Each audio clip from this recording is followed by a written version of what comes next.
గుండె జబ్బులకు బీపీ, షుగర్లు ఏ విధంగా సమస్య అవుతాయి? వీటిలో దీనివల్ల ఎక్కువ ప్రమాదం.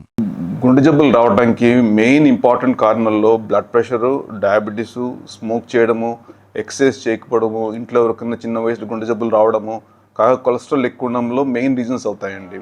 ఇందులో బీపీ, షుగరు ప్రైమరీ కారణాల కింద తీసుకోవచ్చు. బ్లడ్ ప్రెషర్ వల్ల హార్ట్ మీద బరువు పడి హార్ట్ క్రమేణా వీక్ అయ్యే రిస్క్ ఉంటుంది. కొంతమందిలో బీపీ అస్సలు కంట్రోల్ లేని వాళ్ళలో క్రమేణా హార్ట్ వీక్ అయినాక వాళ్ళు హార్ట్ ఫెయిల్యూర్లో వస్తుంటారండి. అదే కాకుండా షుగర్ జబ్బు ఉన్న వాళ్ళలో క్రమేణా కొలెస్ట్రాల్ పెరిగిపోతుంటుందండి. కొలెస్ట్రాల్ పెరిగిపోయింది కాస్త రక్తనాళాల్లో చేరిపోయి రక్తనాళాలు అడ్డంకులు ఏర్పడుతుంటాయండి. రక్తనాళ అడ్డంకులు ఏర్పడితే హార్ట్కి వెళ్ళే బ్లడ్లో కొంచెం సప్లై తగ్గినప్పుడు హార్ట్ ఫంక్షన్ తగ్గే అవకాశం ఉంటుంది. అన్ఫార్చునేట్గా కొంతమందికి ఈ అడ్డంకులు ఏర్పడినప్పుడు హార్ట్లో బ్లడ్ క్లాట్ అవ్వచ్చు. ఆ టైంలో హార్ట్ స్ట్రోక్ కింద వస్తుంటారండి. హార్ట్ స్ట్రోక్ రావడానికి షుగర్ ఉన్న వాళ్ళలో మిగతా కారణాలు ఉంటే ఎక్కువగా ఛాన్స్ ఉంటుంది. స్ట్రెస్ కావచ్చు, పని చేయడం కావచ్చు, ఎక్సర్సైజ్ చేయడం కావచ్చు, స్మోక్ చేయడం కావచ్చు, కొలెస్ట్రాల్ కంట్రోల్ లేకపోవడం కావచ్చు. ఏ కారణాలు తోడ్పడ్డా కూడా రిస్క్ అనేది డబల్ అవుతుంది.